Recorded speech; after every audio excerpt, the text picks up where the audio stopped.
The news has been full of reports over the last few days about potentially the government getting rid of the cash ISA.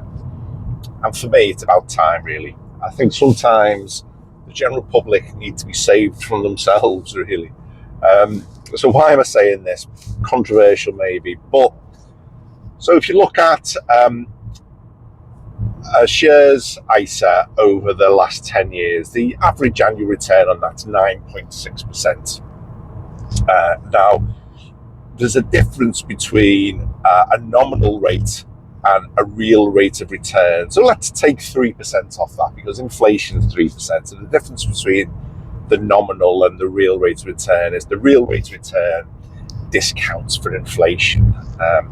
So let's call it 6.5% that you're going to get back on a stocks and shares ISA. Now, what about a cash ISA? Well, over the last 10 years, the average there has been 1.2% nominal, which in real terms means you've been losing about 2% or 1.5% of the money you put into a cash ISA every single year, which is criminal, really. And when you look at the research as to why someone would make that kind of a decision to actually lose money in a cash ISA rather than to make, a really good rate of return in a stocks and shares ISA, is education. In other words, people don't really understand the difference, are potentially nervous about moving. They take the easy option. Now, when they say they're going to cancel the cash ISA, if you've got a couple of £1,000 you want to put in, that's fine. They're not going to cancel it for you. If, however, you're someone who's putting £20,000 a year into a cash ISA, that's the point where they're saying, stop, for your own good. We are cancelling the ability for you to do this, because it's just such a waste of money. So if I now had £20,000 in a cash ISA, what would I do today immediately? Well, them rates of returns are criminal. I would act immediately. What I would do is I would open a stocks and shares ISA.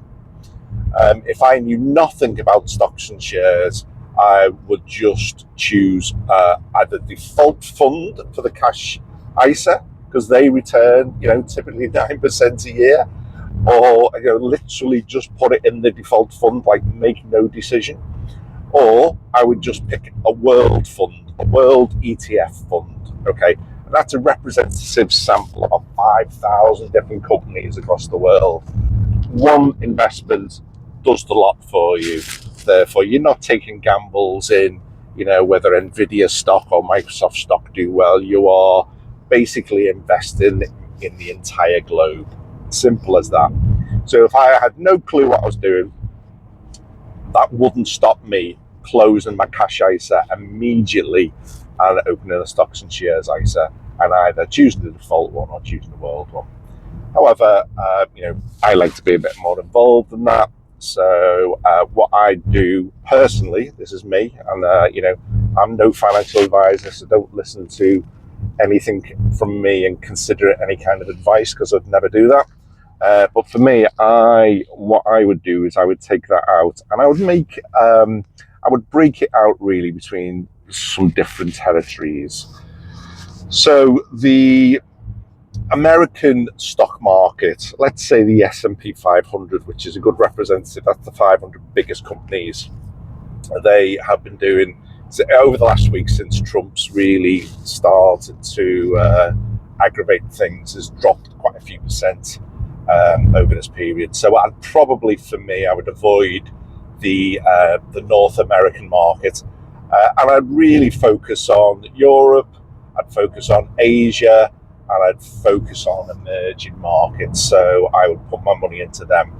If I was really, really, really nervous about stocks and shares, then what I would do, I would put all the money into an overnight tracker, something like a Sonia tracker, right? Okay. Now, these don't vary. They don't go up and down. They basically track how the money markets will lend money to each other, how banks lend money to each other overnight. And at the moment, you're getting about 4.85% per year on them. Extremely low risk. It's literally just what banks have. They lend money to each other overnight. So if I was a real nervous investor and I needed the money, to take out at short notice, a cash ISA, a money market ISA would be absolutely where I'd be headed.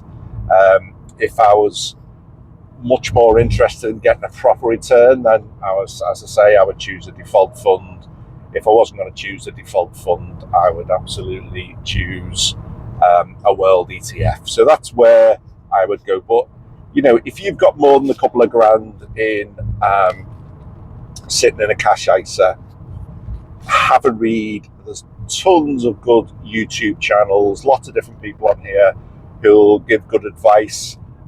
If you don't want to do that, go and see a financial advisor. You can potentially ask them to assist you in this, though with a little bit of education, a little bit of watching, some social media, reading, maybe get in touch with one of the government agencies that give pensions advice. PensionWise is excellent. I've rung them up, and even though I know quite a lot about pensions, they did give me some excellent advice. It's free, easy to get in contact. PensionWise, definitely recommend that. But don't do nothing. Don't just say, well, I'm happy with my cash ISA. If you read everything and you make that decision, that's absolutely fine. But don't make that kind of a decision out of ignorance. Money, it's too important for that. The difference between a negative real return and a good positive 6.6% return is significant if you're putting, quite a few £1,000s into an ISA. So my final request really is just to get yourself better informed if you are holding reasonable amounts in a cash ISA. I'm on the road today. It's absolutely lovely outside. Driving around the south of England. It's beautiful. You keep yourselves well, and I will see you on the next one. Cheers, everyone.